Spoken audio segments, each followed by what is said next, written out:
Let's go with it. Hi guys, welcome to the Grapplers Academy, episode 62. Yeah, a bit of an eventful one in the UK scene recently with Polaris. Fortunately, I've not got round to watching the event yet. A bit of a out and about weekend, but from what I heard, some really good matches. I believe Jed Hugh won. Some of the prelims were good as well as the main event. Craig Jones got kicked in the face, didn't he? Is that what the meme was? Yeah. Or like, was it a full-on boot? It was kind of like more of a flick, but he definitely pushed his leg out. You've seen how he was sat pulling guard and trying to play with his leg. He just kind of flicked his leg out and it clipped you on the nose a bit. It wasn't a full-on boot. But yeah, some good UK guys on there as well, which is great. Jed Hugh, like you say. Shane Curtis had a match with Ben Hills. Yeah, how'd that get on? I think Shane won by decision, although I think he had him in a heel hook at one point. Yeah, some good matches all around. Oh, nice. I still need to watch it myself to be honest as well. I've seen a little bit of the highlights and some of the clips, but it's good to see some decent grappling back in the UK. Looking forward to Grapple Fest coming back round again as well. That should be really good. From what I'm hearing, there's quite a few good matches on there as well, so it should be like a really good event. And I checked out. Sorry. I see these are the first couple. Is it the first Polaris match event with an audience, or was it? Yeah, were the previous ones behind closed doors? I can't remember. Just remember that for this one, I just recall there being a bit more hype and excitement around this event. Who was on the main card? It was Craig Jones and. Yeah, it was Craig Jones. Match, wasn't it? I think was Krellenstein in this one as well. There was a couple of B teamers. That's the undercard. That's only showing the undercard. But yeah, good seeing that we're getting more events now and more things opening back up, like English Open at the end of next month. Guys at the British Open are saying that they're still. They just need to confirm a venue, but they're still winning their event as well. I had a look at what we were talking about last week about that Northwest Open, Matt, as well. It seems like they're doing that as a fairly regular thing down at ASW Liverpool, isn't it? Yeah. I think they just recently had it might have just been this weekend actually, another event on that scene. It sounded like it was a lot of blue belts and purple belts. Yeah, I think they sort of treat it as sort of like a purely an inter-club, don't they? Yeah. But they had Matty Holmes versus Vicky Stano on there. Yeah. Apparently a really good match. Yeah. I think Holmes took the win on that one, but it was, from what I've heard, it was a really exciting match to watch. It's good to see grappling back on with the audiences as well. It does make a big difference when the crowd's there. But there was quite a few decent events on over lockdown that were kind of like behind closed doors. Yeah. What do we have? You competed over lockdown, didn't you? Yeah. The Empire grappling tournament. Really fun event to do. Just hopefully it's just sort of would have been better to have more preparation for it, but really fun event to do. Like Empire events are always a great event. You've got more plans to compete before the end of this year? We're kind of getting close to the end of the year already. Yeah, so I've entered the English Open, and I want to do the British Open when that gets announced as well. Just means I've got to put the gi on now for the English. So I'm not opposed to. I'm starting to enjoy it a bit more. Forcing yourself to enjoy the gi? Pretty much, yeah. It's like when you get the Christmas present and it's kind of like a pair of socks that you know you won't wear and you're like, oh, thanks, yeah. You're just going to make sure that they don't notice when you re-gift it back to them. Yeah. Yeah. Just give it another year or so to sort of like they've forgotten about what they got you. No, it's good. We were talking as well before the podcast started about Russel Brand's got the biggest jiu-jitsu advocate in the UK. He loves talking about it. Russel Brand's got his purple belt. I think it's great what he's doing to bring light to the sport. I think there's a lot more people that would have started it due to what he's been doing and saying about it than possibly some of the MMA guys. I think because he's got a bit more of a wider, diverse audience than just MMA fans. Yeah, I think when you're looking at, we talked before about what sort of people most clubs look to attract into the sport is, might be people who don't already have a martial arts background. You see a lot of guys coming in who've never really done anything before. So some people might have done a bit of striking or maybe did some judo or something like that when they were younger. But the chances are that most new people coming into the sport, from what I've seen at least anyway, if they're a little bit older, certainly haven't really done anything before in terms of a martial arts capacity. So someone like him who's got that wide audience and it's not already specifically MMA related, I'm not sure that people are necessarily going listening to his podcast to listen about jiu-jitsu, but they're getting it kind of as a second-hand, second bit of knowledge, and then get excited about it, because when people talk about it passionately, like Joe Rogan has done over the years when he's been more into it than he is about DMT. Yeah. And Jocko Willink's another good one. Talks about it a lot, like pretty much every episode. Yeah. I think people get excited about it and want to get interested in it and see why it's so beneficial to them. You know, if these people that they're listening to week in, week out are constantly talking about jiu-jitsu, at some point you're going to be like, well, I better go and see what this thing is. Yeah. And then you turn up and it's a pyjama party and you're like, what's going on? Where are the pillows? Well, I think like Russel Brand's audience expands further outside of the fight sport than you can argue that Joe Rogan and like Jocko's and things like that. Like, because for me, I think those podcasts attract combat sport fans anyway, because of the tone and both of their backgrounds. It kind of attracts that kind of person. Whereas Russel Brand, I think if it wasn't for doing jiu-jitsu, would he have any connection to combat sports other than if he had a fight scene in one of his movies? Has he had a fight scene in one of his movies? I don't know. You might do now. The only one thing that's a bit concerned about Russel Brand, this is absolutely got no grounds to it whatsoever, and it's kind of a joke before anybody reads into this, is like sexually exploited background and history. We probably need less of that in jiu-jitsu with recent events, so hopefully he doesn't start using the privilege of his purple belt to get himself into any more antics over the years. He's had quite a history. I was sort of like joking before, sort of saying like, oh, I bet he flirts you into a submission. Gently passes your guard, takes you back. But, oh, hi Russell. Okay. I don't know whether he rolls. I don't know whether he rolls live in the class with the other guys. See, I'd like to think that he does. But yeah, I've not seen anything that basically has not had any Ashton Kutcher footage released where you're a brown belt and you're falling off turtle. It's got to be difficult if you're a celebrity, like who's as famous as either of those guys, because if you're training in a normal class, somebody is going to want to fuck you up just so that they can say, I beat Ashton Kutcher or Russel Brand. Yeah. Chuck Russel Brand out. Well, I guess if you've not got any like film or TV roles coming up, you can probably afford to roll a bit heavier, maybe get scuffs on your face and body from like general scuffs from the sport, and you'll probably be less worried about injuries that could happen.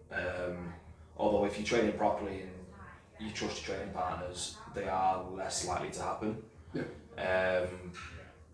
But yeah, I can imagine that there's less worry about getting those kinds of injuries and marks if you've not got something coming up. Whereas if you have, I can see why you'd not participate in a normal class and maybe attend a class with other high-profile people. Celebrity jiu-jitsu. Other celebs. It's like celebrity deathmatch. Who do you think wins Russel Brand versus Ashton Kutcher? Do you know what? I'm gonna go with Russel Brand. Russel Brand. Yeah.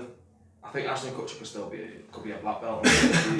Based off the mystery of not having seen Russel Brand roll and the reality of having seen Ashton Kutcher roll, you've got to think that it would be Russel Brand. Yeah. Just on Because I think I can imagine Russel Brand being that like really stiff, gnarly kind of like if he's got a collar grip, he's gonna drive that collar grip into your shoulder and you're not gonna be able to move. He's gonna be that.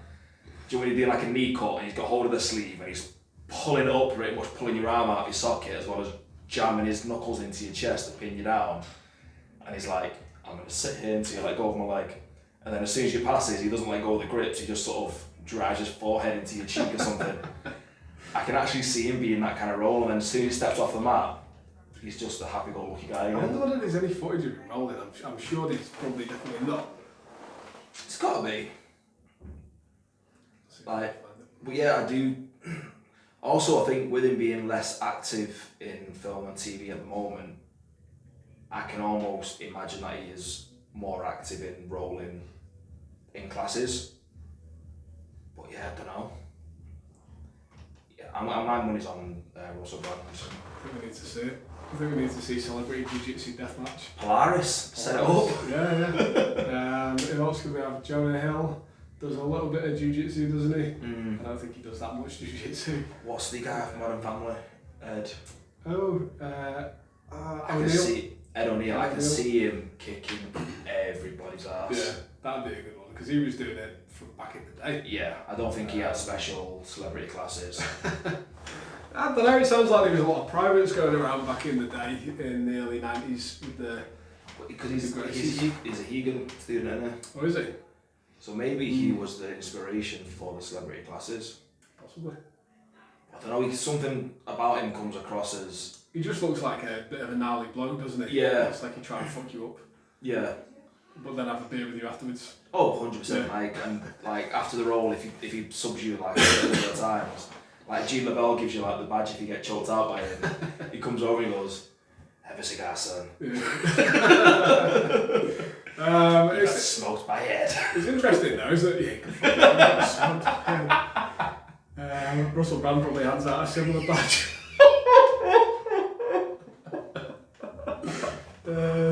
It's not DMT.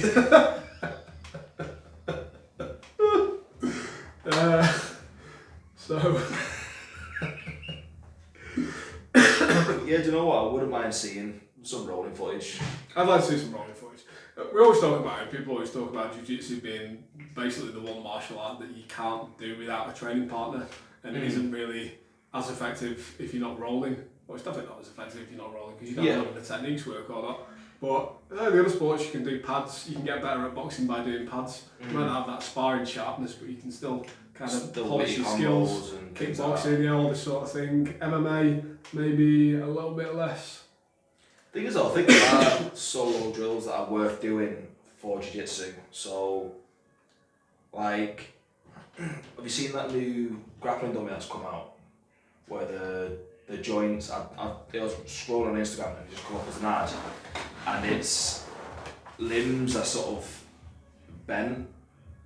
So then as you extend it, it pulls them back so you can like work like footwork for guard passing and turnovers, and it looks like you could have a legit roll, although I'm still not convinced that for me. I think I know a couple of guys who would get beaten by the grappling dummy, if I'm honest, or probably get tapped by it. They might not even be able to submit it. It's a legit thing. Yeah, but I do think there are sort of like certain like footwork drills and stuff that are certainly worthwhile doing. Like, you've got to take a look at the Mendes brothers. Like their footwork, they didn't develop that purely in sparring. They probably spent hours in the same sense that a boxer would in shadow boxing, working the footwork, cutting the angles, going in and out, and sort of doing through certain patterns of movement, which hours of practice is only going to perfect. I think the thing that's different about Jiu-Jitsu and maybe boxing or kickboxing, let's say for example, like hitting the bag is a little bit more boring than doing pad work. And probably again even more boring than sparring. But from my experience doing these drills with like dummies and stuff, it's so mind-numbingly boring that the rolling's the fun bit, isn't it? Like the drilling's where you're getting that muscle memory, and then the roll-ins where you have fun and see if it actually works. I still think you can have some fun, like hitting pads, even if you're not sparring, if you're doing boxing or kickboxing. So definitely, like from I'm not of the mentality to be able to take that much enjoyment from just doing these drills, but I completely appreciate that it's building muscle memory and increasing your skill. But I find it very boring. The reason why jiu-jitsu is fun is because it's so interactive. And I think you've got to be a very special sort of mindset to be able to be that disciplined to drill on the dummy. For me. Yeah, no, I agree. But then, if you kind of take a look at some of the top guys in the world, they probably do have somewhere blocked into their training where they're doing that, say like an hour of footwork drills. But this is going to get me onto a bit of a tangent now I'm thinking about it. Like, I always find it a bit of an annoyance when you see grapplers trying to adapt exercises to fit jiu-jitsu. So it'll be like, I don't know. One of the best examples I saw was somebody putting a barbell through a gi and then doing spider guard, thinking that it's going to strengthen their spider guard and legs by using a 20 kilo barbell. For me, that's nonsense. Whereas doing things like getting an agility ladder out or making like an agility square and working maybe guard passing footwork in there, that makes sense. And doing some sort of like shots with an elastic band behind you, that kind of stuff makes sense because it's sport specific and it's movement pattern specific. Whereas some of the stuff that you see is ridiculous. Like it's a common one that you always see in the gym anyway, from the guys doing bench press but with the knees sort of like up. It's like, what are you trying to get from that? I get that. I don't know whether I get it from a jiu-jitsu specific application, but I can see the application of benching with your feet up. I do think it's funny when you see people who just will take a bit of gi and stick it onto everything. Gi lat pull downs, gi bicep curls, gi tricep extensions. All these exercises, like the basic gist of I think what we're getting at is you'd be way better suited just doing the exercise with the regular handles to develop your strength in that movement pattern, and then just work on developing your grip strength specific for the gi by doing more use of the gi. And just like, you wouldn't deadlift, you wouldn't fucking thread a barbell through a gi and do deadlifts with the gi. It's like, I think maybe a little bit more benefit, but there's no way that you're going to actually be able to lift as much weight as you can based on your grip alone. No. Just doing it with the normal technique. I think for me it's kind of pick your exercises that you're going to adjust. So one of my favourite ones that I have seen, which kind of looks good, and it's kind of, I can see some sort of crossover is, have you seen it where you hang like a gi or something over a chin-up bar, and you hold it, but then you sort of do a leg raise up, and then sort of configure a triangle grip, and then come down, leg raise up, triangle grip over the bar, and come back down. Things that I can see the benefit of, because it's a bit of the whole body's moving, you kind of practice patterns. With something like doing a bicep curl where you lay flat on the floor doing, okay, that's 1 arm bar escape, 2 arm bar escape, just do bicep curls. That sounds pretty legit actually. I reckon I could definitely curl 100 kilos from the floor. Not to forget the 200 kilos that the guys applying force backwards in the other direction. 300 kilo bicep curl?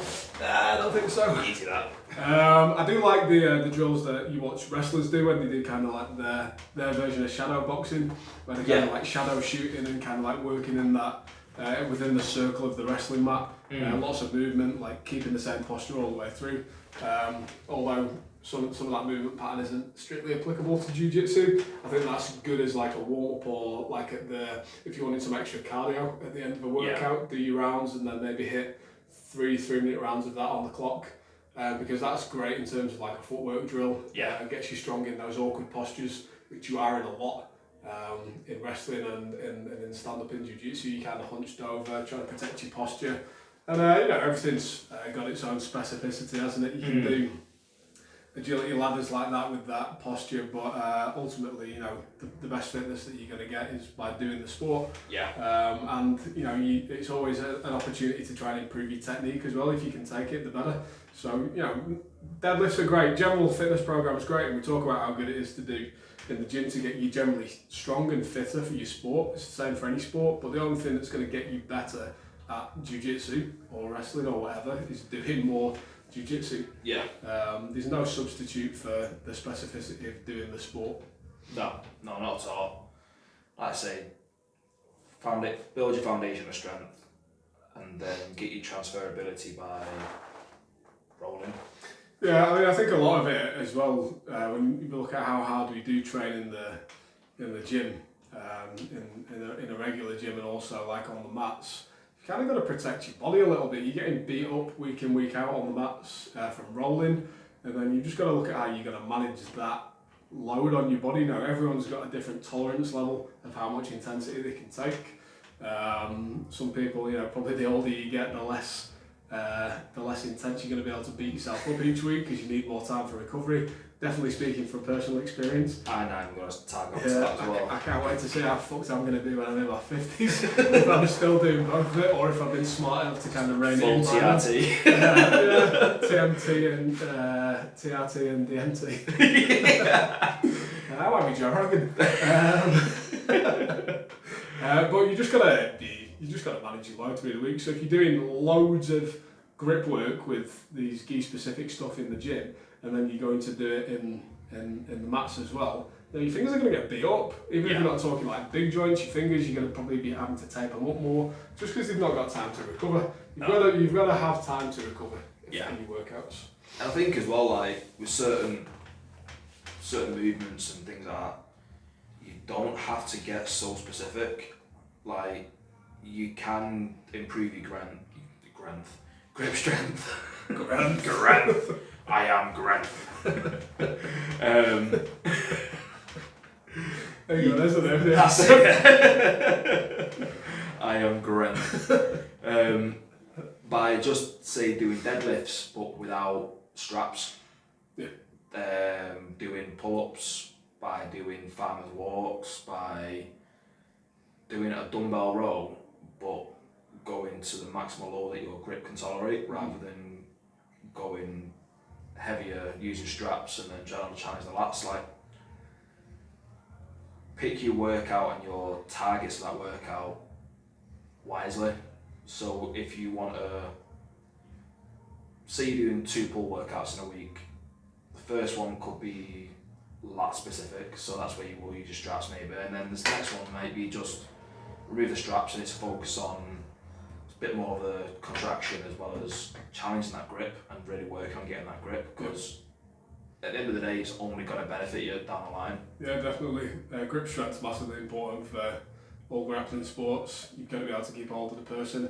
If you want to make it super specific, you can put a lot of Vaseline on the barbell as well to simulate when it starts getting sweaty, because those wrist controls are really difficult to get. I was just thinking about what I've said there. I don't roll with people who Vaseline themselves up in any way, shape or form, but we all know what it's like when you're trying to get a wrist control on somebody who's got a sweaty grip, which makes it a lot more difficult. You can have the best grip strength in the world, but people's grips are just going to come flying out. So if you want to argue specificity, then go start like greasing up the dumbbells and using the fat grips on everything. Oh, I'd love to see that. Imagine some dude coming into the gym with a full-on git, just sort of Vaselining up the... The thing is that, like, I can picture it. I can actually picture it. I've got a mental image in my head of the guy who's doing it. Somebody with a 2-stripe white belt walking into the gym, gi on, belt tied, no rash guard because whoever it's because us. And just deadlifting in front of the mirror, and between every set They're sort of pulling the gear further apart to simulate that they're in rolls as well. Retying the belt. Approaching the bar like that. Trying to flip the bar over. Yeah. I think that's silly now. It's a good point to end there, isn't it? Yeah. Make sure you hit us up on all the social medias. I don't know why I emphasise that, but we've got the Bonafide PT, coached by Sai. We have the Grapplers Academy. If you wait to catch up on the Spotify episodes, my laptop died and I'm waiting for a replacement, so they will be uploaded soon. Up until then, we're going to continue with the YouTube episodes and we're going to do a backlog of the Spotify ones. See you next week.